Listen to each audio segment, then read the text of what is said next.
इस कोर्स में हम माइक्रोसॉफ्ट एक्सेल में एक अकाउंटिंग मॉडल बनाना सीखेंगे। कोर्स कंप्लीशन पर आपकी दो स्किल्स डेवलप होंगी। एक, आप माइक्रोसॉफ्ट एक्सेल इंटरमीडिएट लेवल तक सीख चुके होंगे, कुल बिगिनर लेवल से स्टार्ट करेंगे।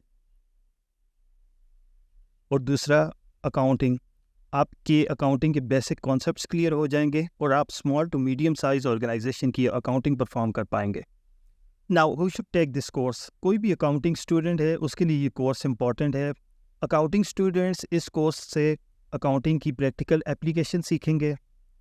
ये कोर्स अकाउंटिंग प्रोफेशनल्स के लिए ज़रूरी है जो ऑलरेडी जॉब्स कर रहे हैं।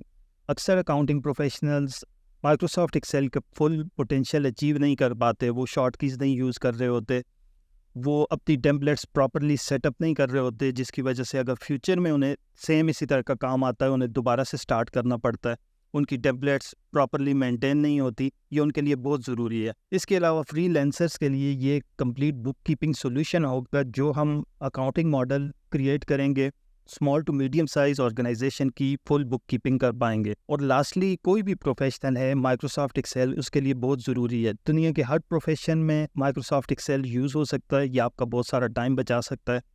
आप मेडिकल की फील्ड से हैं, आप इंजीनियर हैं, आप इकोनॉमिस्ट हैं, आप स्टेटिस्टिक की फील्ड से हैं, माइक्रोसॉफ्ट एक्सेल आपको बहुत ज़्यादा मदद दे सकता है और आप में से बहुत सारे लोग इसको ऑलरेडी यूज़ भी कर रहे होंगे। अब जो लोग बिल्कुल न्यू हैं माइक्रोसॉफ्ट एक्सेल से, वो सोच रहे होंगे माइक्रोसॉफ्ट एक्सेल चीज़ क्या है। माइक्रोसॉफ्ट एक्सेल एक स्प्रेडशीट प्रोग्राम है जिस पे हम टेबल की फॉर्म में डेटा स्टोर कर सकते हैं, डेटा मेंटेन कर सकते हैं, एनालाइज कर सकते हैं और उसको खूबसूरत रिपोर्ट्स पे प्रेजेंट भी कर सकते हैं। दूसरा कोर कॉन्सेप्ट हमारे मॉडल में accounting. Accounting basically financial transactions को रिकॉर्ड करने को कहते हैं। अकाउंटिंग का जो प्रोसेस है उस पे हम फाइनेंशियल ट्रांजैक्शंस रिकॉर्ड करते हैं, समराइज करते हैं और रिपोर्ट करते हैं। अब हम अपने कोर्स की तरफ चलते हैं। मैं माइक्रोसॉफ्ट एक्सेल ओपन करता हूँ और आपको एप्लीकेशन के बारे में इंट्रोडक्शन देता हूँ। जब भी आप कोई एप्लीकेशन ओपन करेंगे तो आपके सामने एक होम स्क्रीन आएगी। होम स्क्रीन से आप उस एप्लीकेशन में नेविगेट कर सकते हैं। सेम इसी तरह से माइक्रोसॉफ्ट एक्सेल की होम स्क्रीन में आप न्यू वर्कबुक क्रिएट कर सकते हैं, आप कोई पुरानी वर्कबुक ओपन कर सकते हैं, आप अपने अकाउंट से रिलेटेड इन्फॉर्मेशन ले सकते हैं। यहाँ से आप कौन सी आईडी से लॉगिन है, कौन सी आपकी सब्सक्रिप्शन वगैरह है, और ऑप्शन में जाके आप इसकी सेटिंग्स चेंज कर सकते हैं। टॉप पे हमारे पास ब्लैंक वर्कबुक का ऑप्शन है, यहाँ से हम न्यू वर्कबुक क्रिएट कर सकते हैं और इसके साथ कुछ टेम्पलेट्स बनी हुई हैं। अगर इनमें से कोई टेम्पलेट हमारे प्रोजेक्ट से रिलेटेड है तो हम ये टेम्पलेट यूज़ कर सकते हैं, इसको मॉडिफाई कर सकते हैं। सर्च टैब से आप कोई भी सेव्ड फाइल ओपन कर सकते हैं और सर्च टैब के नीचे 3 आपको ऑप्शंस मिलती हैं। और रिसेंट, ये आपकी हिस्ट्री है, जिन फाइल्स पे आप लास्ट काम कर रहे थे यहाँ पे वो आपको मिलेंगी। पिन टैब में आप वो फाइल्स रख सकते हैं जो आपने बार बार एक्सेस करनी है ताकि आपको ढूंढनी ना पड़े। अगर किसी ने कोई ऑनलाइन एक्सेल फाइल आपके साथ शेयर की हुई है तो वो आपको शेयर्ड विद मी में मिलेगी। अब हमने माइक्रोसॉफ्ट एक्सेल में एक अकाउंटिंग मॉडल बनाना है और हम बिल्कुल स्क्रैच से स्टार्ट करेंगे, इसलिए हम एक ब्लैंक वर्कबुक ओपन करते हैं। जब आप कोई वर्कबुक ओपन करेंगे तो आपके सामने कुछ इस तरह की स्क्रीन आएगी। टॉप लेफ्ट पे आपके पास कुछ शॉर्टकट्स हैं, ये आप कस्टमाइज़ कर सकते हैं। जो शॉर्टकट्स, जो फीचर्स आपने ज़्यादा यूज़ करने वो आप यहाँ पे रख सकते हैं। जिस तरह से ये ऑटो सेव है, अगर आपकी फ़ाइल ये क्लाउड पे सेव है, आप ऑनलाइन इसे देख रहे हैं तो आप यहाँ से ऑटो सेव ऑप्शन एक्टिव कर सकते हैं। जब ऑटो सेव ऑप्शन एक्टिव होगा तो जैसे जैसे आप काम करेंगे साथ साथ वो ऑटोमेटिकली सेव होता रहेगा। इसके साथ सेव का आइकन है और ये स्पेल चेक का आइकन है, यहाँ पे आप कुछ भी रख सकते हैं। इसके साथ आपको वर्कबुक का नेम मिलेगा। सर्च टैब में आप माइक्रोसॉफ्ट एक्सेल का कोई फीचर, फार्मूला सर्च कर सकते हैं या आपकी कोई क्यूरी है वो आप यहाँ पे सर्च कर सकते हैं। इसके नीचे आपको मेन्यू मिलेगा। माइक्रोसॉफ्ट एक्सेल में बहुत सारे फीचर्स हैं जो आप यूज़ करके अपना काम आसान कर सकते हैं। वो सारे फीचर्स कैटेगराइज करके इन मेन्यूज़ में रखे गए हैं। आपको हर मेन्यू के नाम से पता चलेगा उसमें किस किस्म के फीचर्स हो सकते हैं। होम टैब में आपको ज़्यादातर चीज़ें फॉर्मेटिंग से रिलेटेड मिलेंगी। इंसर्ट टैब में आपको वो सारे फीचर्स मिलेंगे जो आप किसी शीट में इंसर्ट कर सकते हैं। इसी के साथ ड्रॉ टैब है, यहाँ से आप ड्रॉ कर सकते हैं, चीज़ें हाईलाइट कर सकते हैं। फिर पेज लेआउट है, आपकी प्रिंटिंग से रिलेटेड और आपका जो पेज का लेआउट है उससे रिलेटेड है, एंड सो ऑन। आप किसी भी मेन्यू पे क्लिक करेंगे तो उसके सारे फीचर्स उसके नीचे आपको शो हो जाएंगे। जिस तरह से अभी मैं होम टैब में हूँ तो उसके सारे फीचर्स मेरे सामने हैं। इन फीचर्स के नीचे एक छोटा सा बॉक्स आपको लेफ़्ट साइड पे नज़र आ रहा है, ये नेम बॉक्स है। इस नेम बॉक्स में आपको किसी भी सेल का नेम या उसका एड्रेस मिलेगा। जिस तरह से अभी मैं सेल A1 में हूँ तो A1 लिखा आ रहा है। इसके साथ फार्मूला बार है। फार्मूला बार में आपको किसी भी सेल के कंटेंट शो होंगे। आप यहाँ पे उसके कंटेंट्स एंटर भी कर सकते हैं, एडिट भी कर सकते हैं और व्यू भी कर सकते हैं। इसके नीचे जो आपको टेबल नज़र आ रहा है, ये सारा ये हमारी वर्कशीट है, ये हमारा प्लेग्राउंड है। यहाँ पे हमने जो भी करना है हम यहाँ पे करेंगे, जो डेटा एंटर करना है हम यहाँ पे एंटर करेंगे। ये स्प्रेडशीट कॉलम्स और रोज से बनी हुई है। कॉलम के नेम अल्फ़ाबेट्स पे हैं, A, B, C, D and so on, और rows numbers 1, 2, 3, 4, 5 and so on. Active cell का एड्रेस अगर आपने देखना है तो वो कॉलम और रो का इंटरसेक्शन होगा। अभी मैं कॉलम E में हूँ और रो 6 में हूँ, इसका नाम E6 है और आप नेम बॉक्स में देख भी सकते हैं। ये जो स्प्रेडशीट है, इस स्प्रेडशीट का नेम शीट 1 है। इस पर डबल क्लिक करके मैं इसका नेम चेंज भी कर सकता हूँ, और अगर मुझे एक शीट और ऐड करनी है तो इसके साथ प्लस साइन पे क्लिक करके मैं शीट भी ऐड कर सकता हूँ। मुझे जितनी मर्जी शीट्स चाहिए मैं प्लस साइन पे क्लिक करके शीट्स ऐड करता रहूँगा। शीट डिलीट करने के लिए राइट क्लिक करके डिलीट पे क्लिक किया, शीट डिलीट हो जाएगी। अगर आपके पास बहुत ज़्यादा शीट्स हैं और सारी आपको ये नीचे नेविगेशन टैब में नज़र नहीं आ रही, तो आप ये जो साथ एरो कीज़ हैं इस पर राइट क्लिक करके इस लिस्ट में से वो शीट सेलेक्ट कर सकते हैं।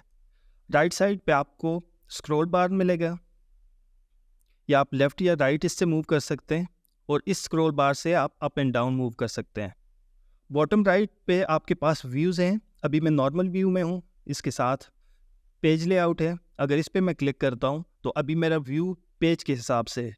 जो भी मेरे पेज की सेटिंग है, ख्वाह वो लीगल है या वो A4 है, उस हिसाब से मुझे नज़र आएगा। इसका मतलब ये है कि मेरा जो भी डेटा है वो इस तरह से पेजेस में डिस्ट्रीब्यूट होगा अगर मैं उसको प्रिंट करता हूँ तो।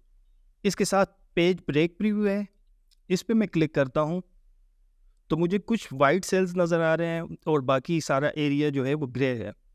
इस व्यू में बेसिकली मुझे सिर्फ वही सेल नज़र आएगा जिसमें कोई वैल्यू है, और ये व्यू स्टार्ट होगा सेल A1 से और उस कॉलम और उस रो तक जिसमें कोई वैल्यू है। ये लेआउट फोकस करने के लिए बेहतर है। जनरल काम के लिए आप नॉर्मल व्यू यूज़ कर सकते हैं। इन व्यूज़ के साथ जूम का ऑप्शन है, यहाँ से प्लस पे मैं क्लिक करके जूम इंक्रीज़ कर सकता हूँ, नेगेटिव पे क्लिक करके जूम डिक्रीज़ कर सकता हूँ। अब सेल पे बात करते हैं। सेल क्या चीज़ है? सेल माइक्रोसॉफ्ट एक्सेल में वर्कशीट का बेसिक एक यूनिट है। इसमें हम टेक्स्ट भी एंटर कर सकते हैं, इसमें हम नंबर भी एंटर कर सकते हैं, इसको डिफरेंट फॉर्मेट्स भी दे सकते हैं। मैं यहाँ पे कुछ लिखता हूँ, कोर्स। अब ये टेक्स्ट है, ये नंबर है, इसका फॉर्मेट जनरल है। इसको फर्दर मैं फॉर्मेट्स दे सकता हूँ। नंबर फॉर्मेट के ऑप्शन पे क्लिक करके यहाँ से इसको मैं करेंसी का फॉर्मेट दे सकता हूँ, नंबर का दे सकता हूँ, अकाउंटिंग का दे सकता हूँ और डेट वगैरह दे सकता हूँ। कोई भी सेल कॉपी करने के लिए Ctrl+C प्रेस करेंगे आप, और जहाँ पे आपने पेस्ट करना है वहाँ पे आप Ctrl+V पेस्ट करेंगे। आप सेल का फॉर्मेट भी चेंज कर सकते हैं, इसको बोल्ड भी कर सकते हैं। बोल्ड करने की शॉर्ट की है Ctrl+B। आप इसको कोई कलर भी दे सकते हैं, ये सेल का कलर है और इसके साथ टेक्स्ट का कलर है। अब अगर मुझे ये सेम फॉर्मेट D1 में चाहिए तो मैं यहाँ से कॉपी करूँगा Ctrl+C से, और D1 में आके Ctrl+Alt+V प्रेस करूँगा। मेरे पास पेज स्पेशल का एक डायलॉग बॉक्स ओपन हो जाएगा। यहाँ से अगर मैं T प्रेस करूँ तो फॉर्मेट सेलेक्ट हो जाएगा।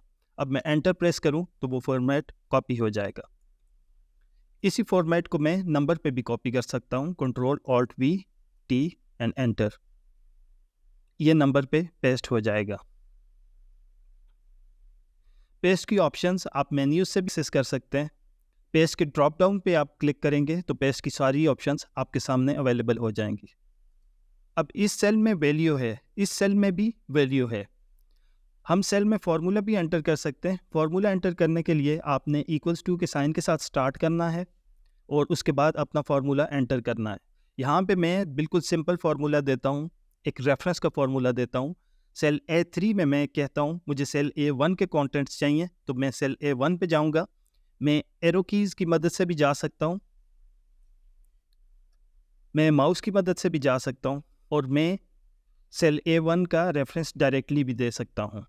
अब सेल A1 के कंटेंट्स सेल A3 में शो हो रहे हैं, लेकिन एक बार याद रखें, जब सेल A3 में मैं आता हूँ और फार्मूला बार में देखता हूँ, यहाँ पे फार्मूला है, सेल A1 में वैल्यू है। मैं इसको डिलीट करता हूँ और इस रो को भी डिलीट करता हूँ। रो सिलेक्ट करने की शॉर्टकट शिफ्ट स्पेस है, रो डिलीट करने की शॉर्टकट कंट्रोल माइनस है। अब रो 2 मैं डिलीट करना चाहता हूँ तो इसकी शॉर्टकट है शिफ्ट स्पेस। शिफ्ट होल्ड करके आप स्पेस प्रेस करेंगे तो आपकी सारी रो सिलेक्ट हो जाएगी। कंट्रोल और माइनस एक साथ आप प्रेस करेंगे तो रो डिलीट हो जाएगी। कॉलम सेलेक्ट करने के लिए कंट्रोल स्पेस और कंट्रोल माइनस, कॉलम डिलीट हो जाएगा। अब हमारा डेटा दो सेल्स में है और डिफरेंट डेटा है। पहले सेल में हमारे पास टेक्स्ट है और दूसरे में फॉर्मूला है। अगर मैं सेल A1 को कॉपी करता हूँ और आगे कॉलम्स में पेस्ट करता हूँ कंट्रोल V, तो आप देखेंगे मुझे सेम वैल्यूज़ मिल रही हैं, क्योंकि सेल A1 में वैल्यू है। कंट्रोल Z से कमांड रिवर्स करता हूँ, जो भी लास्ट कमांड होगी कंट्रोल Z से रिवर्स होगी, कंट्रोल Y से आपकी कमांड रिपीट होगी। अब मैं A2 के कॉन्टेंट्स कॉपी करता हूँ जो कि फार्मूला है और इसको आगे कॉलम्स में पेस्ट करता हूँ, तो मुझे कोई वैल्यू नहीं मिलती। इसकी वजह यह है कि सेल A2 में मैं एक फार्मूला यूज़ कर रहा हूँ और वो फार्मूला रिलेटिव रेफरेंस यूज़ कर रहा है। रिलेटिव रेफरेंस का मतलब यह है जब भी हम फार्मूला कॉपी करेंगे तो सोर्स की लोकेशन भी चेंज हो जाएगी। इसको मैं कॉपी करता हूँ, आगे कॉलम्स में पेस्ट करता हूँ कंट्रोल V से, और अब जाके मैं इन सेल्स के कंटेंट्स चेक करता हूँ। सेल A2 में मेरे पास रेफरेंस आ रहा है A1 का, B2 में मेरे पास रेफरेंस है B1 का और B1 खाली है। आप देखिए कि फार्मूला जहाँ तक मैंने पेस्ट किया है वहाँ तक रेफरेंस भी चेंज हो रहा है, तो ये रिलेटिव रेफरेंस है। इसको एब्सोल्यूट रेफरेंस बनाने के लिए मैं सेल A2 में आके F2 प्रेस करूँगा, उसके बाद F4 इसकी शॉर्ट की है। F4 जब मैंने प्रेस किया तो कॉलम और रो दोनों के साथ डॉलर साइन आ गया। इसका मतलब ये है कि रोज़ और कॉलम दोनों लॉक हो गए हैं। अब ये फार्मूला जिधर भी मैं कॉपी करके पेस्ट करूँगा, मेरा जो सोर्स है वो चेंज नहीं होगा। मैं इसको अब कॉपी करके आगे कॉलम्स में पेस्ट करता हूँ तो मुझे सेम वैल्यू मिलेगी। अब किसी भी सेल में रेफरेंस चेंज नहीं हुआ क्योंकि ये एब्सोल्यूट रेफरेंस था। अगर मैं सिर्फ कॉलम लॉक रखना चाहता हूँ तो मैं F2 प्रेस करूँगा, उसके बाद F4 एक दफ़ा और प्रेस करूँगा। मैंने पहली दफ़ा F4 प्रेस किया था, कॉलम और रोज़ दोनों लॉक हो गए थे। अब मैं दोबारा से F4 प्रेस करता हूँ, अब रोज़ लॉक हैं। अब इस फॉर्मूला को मैं कॉपी करता हूँ तो आप देखेंगे जितने एरिया पे मैंने कॉपी किया है उसमें रो सेम है, रो 1 ही है, लेकिन कॉलम चेंज हो रहा है क्योंकि हमारे सोर्स के कॉलम के बाद कॉलम सारे एम्प्टी हैं, तो मुझे यहाँ पे सब कुछ एम्प्टी मिल रहा है। अब मैं अपने फार्मूला पे आके कॉलम लॉक करता हूँ, एक दफ़ा और F4 में प्रेस करूँगा, कॉलम लॉक हो जाएगा। ये याद रखें कि F4 टॉगल करता है एब्सोल्यूट और रिलेटिव रेफरेंस में। आप एक दफ़ा प्रेस करेंगे तो कॉलम और रोज़ दोनों लॉक हो जाएंगे, सेकेंड टाइम आप प्रेस करेंगे तो रो लॉक हो जाएगी, थर्ड टाइम आप प्रेस करेंगे तो कॉलम लॉक हो जाएगा। अब कॉलम लॉक करके मैं इसको पेस्ट करता हूँ कुछ एरिया में। हमारे सारे फार्मूलाज में हमें कॉलम A ही मिल रहा है, लेकिन जैसे ही हम सेकंड रो में जाएंगे अपने एरिया में तो हमारी रो चेंज हो जाएगी। तो ये रिलेटिव और एब्सोल्यूट रेफरेंस है, ये हमें बहुत ज़्यादा काम आ सकता है। फॉर एग्जांपल हम मंथली डेटा एंटर कर रहे हैं, जनवरी, फरवरी, मार्च, अप्रैल, एंड सो ऑन। हम सिर्फ एक मंथ के लिए एक फार्मूला क्रिएट करेंगे, उसमें हम देखेंगे अपनी ज़रूरत के मुताबिक हमें रोज़ लॉक करनी है या हमें कॉलम लॉक करना है। तो एक फार्मूला हमारा सारे मंथ्स के लिए काफ़ी होगा, बजाय इसके कि हम हर मंथ में एक नया फार्मूला एंटर करें। हम रिलेटिव और एब्सोल्यूट प्रेफरेंस में टॉगल करके एक ही फार्मूला को सारे मंथ्स में यूज़ कर सकते हैं और अपना काफ़ी सारा टाइम बचा सकते हैं। हम माइक्रोसॉफ्ट एक्सेल में एक अकाउंटिंग मॉडल बनाने जा रहे हैं और मॉडल पे काम करने से पहले हमें माइक्रोसॉफ्ट एक्सेल की कुछ शॉर्ट कीज सीखनी है, कुछ इसकी बेस्ट प्रैक्टिसेस सीखनी है। आपने कोशिश करनी है आप माइक्रोसॉफ्ट एक्सेल का हर फीचर कीबोर्ड से एक्सेस करें। माउस से आप एक्सेस करेंगे तो आपका बहुत सारा टाइम उसमें वेस्ट होगा। कीबोर्ड से एक्सेस करने के लिए आप ऑल्ट प्रेस करेंगे। जैसे ही आपने ऑल्ट प्रेस किया तो आप देखेंगे कि हर मेन्यू पे कोई अल्फ़ाबेट या नंबर हाईलाइट हो गया। अब मैं एच प्रेस करूं तो ये होम टैब की फीचर्स मेरे सामने ले आएगा। होम टैब के सारे फीचर्स पे फर्दर कोई अल्फ़ाबेट या नंबर विजिबल है अभी। अगर मुझे एक शीट इंसर्ट करनी है तो मैं आई पे क्लिक करूंगा, इंसर्ट की ऑप्शंस अवेलेबल हो जाएंगी। फिर मैं एस पे क्लिक करूंगा तो एक शीट ऐड हो जाएगी। अब यही शीट मुझे डिलीट करनी है तो सेम मैं इसी तरह से प्रोसेस रिपीट करूंगा। ऑल्ट एच डी से डिलीट और एस डिलीट शीट, मेरी शीट डिलीट हो गई है। आप सारे फीचर्स इसी तरह से एक्सेस कर सकते हैं। माइक्रोसॉफ्ट एक्सेल की कुछ शॉर्टकट्स डिफरेंट भी हैं, जिस तरह से अगर मैं कंट्रोल सी प्रेस करता हूं और कंट्रोल ऑल्ट वी प्रेस करता हूं तो मुझे पेस्ट के सारे ऑप्शंस इस डायलॉग बॉक्स में विजिबल हो जाएंगे। मैं सेल A1 में कुछ लिखता हूँ। अकाउंटिंग का जो जी है वो सेल के बॉर्डर से बाहर जा रहा है। मुझे अब इस सेल की विड्थ चेंज करनी है। इसके काफ़ी सारे तरीके हो सकते हैं। मैं यहाँ से इसको क्लिक करके ड्रैग भी कर सकता हूँ। मैं इस पर डबल क्लिक करूँ तो ये ऑटो एडजस्ट कर सकता है और इसकी मैं शॉर्ट की भी यूज़ कर सकता हूँ, ऑल्ट एच ओ, और आप देखेंगे आई ऑटो फिट कॉलम विड्थ है। मैं आई प्रेस करूँगा ये ऑटो फिट कर लेगा। अब इस सेल को अगर मुझे एडिट करना है तो मैं F2 प्रेस करूंगा तो इसके एडिटिंग मोड में चला जाऊंगा। अगर इस सेल पे मैं यहाँ पे कुछ लिखता हूँ, एंटर प्रेस करता हूँ, तो जो पहली वाली वैल्यू है वो डिलीट हो जाएगी और नई वैल्यू इसमें एंटर हो जाएगी। अगर मुझे एडिट करना है तो हमेशा मैंने F2 प्रेस करके इसको एडिट करना है। अब हम बात करते हैं कि एक्सेल की शीट में हमने कीबोर्ड की मदद से कैसे नेविगेट करना है। अक्सर जिन फाइल्स पे आप काम कर रहे होंगे वो बहुत बड़ी फाइल्स होंगी, उसमें बहुत सारे कॉलम्स होंगे, उसमें थाउजेंड्स ऑफ रोज हो सकती हैं, तो बार बार आपको डिफरेंट लोकेशंस पे जाना पड़ेगा, डेटा देखना पड़ेगा। उसके लिए आप कैसे कीबोर्ड से क्विकली मूव कर सकते हैं? वैसे मूव करने के लिए आप स्क्रॉल बार से मूव करेंगे, अप एंड डाउन या लेफ़्ट या राइट।